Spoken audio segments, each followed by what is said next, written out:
Witnesses say you were enraged. It doesn't help to have extra suspicion directed at you. No one can find Daniel? I shook my head.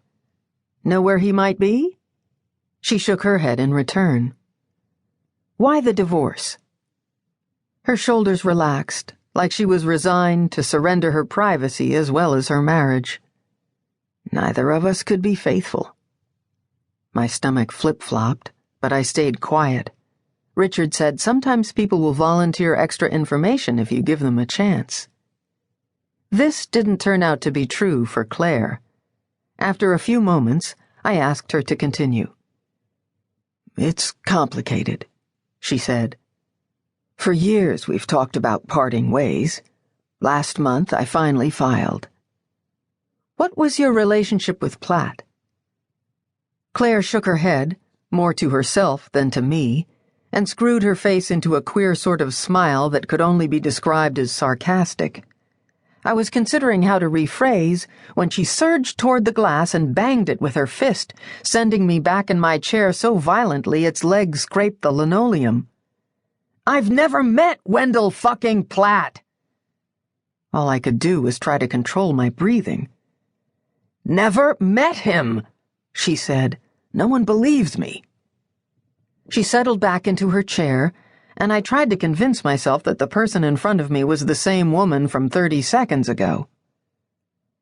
He was murdered in his home, I said. Your fingerprints were at the scene. Worse, honey. They were on the weapon. Perhaps reading my incredulity, she added, Don't tell me. Your boss left that out. How do you explain your prints on the weapon? She squinted at me, and the vibe I got was borderline venomous. That's what I'm paying you to do. I pressed my fingertips to my temples. If you never met him, I assume you were never in his house? She combed her fingers through her hair so severely I thought she might yank out a fistful of highlights. I already told this to Mick Young. The name elicited a visceral adrenaline surge, the kind brought on when something's wildly wrong. I made a point to keep my tone calm. You're represented by Brighton and Young? She looked at me quizzically. Of course. That explained why Richard had been sketchy about her case. His omissions made me look like an idiot, so now I was doubly miffed. But nothing good would come of showing that to the client, so I pushed it aside and put on my best professional show. I apologize for the lack of communication in my office, I said. Your case is important to me, and I want to get the facts straight. Please tell me about Thursday, starting from the beginning. She regarded me for a drawn-out interval, and I felt the discomfort of being on the receiving end of a silent stare. Do you have kids, Emily? She finally asked. If she did kill Platt, I certainly didn't want her to know about Annette. But then she added, more gently, I need to know, please.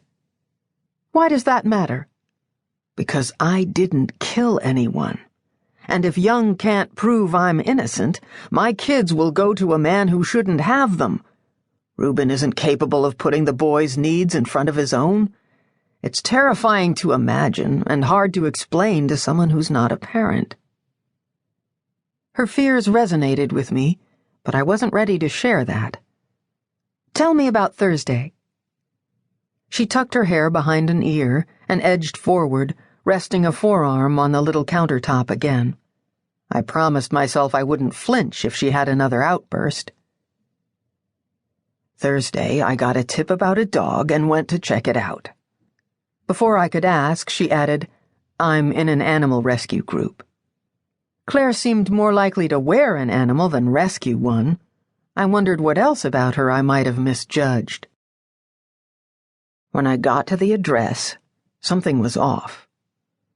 I tried to conjure the image of Claire skulking into bad neighborhoods, retrieving mutts. Pet rescuing sounded like a dirty, hands-on job, ill-suited for her. Most of our rescues are from poor, run-down areas. The address for this dog was in the Heights.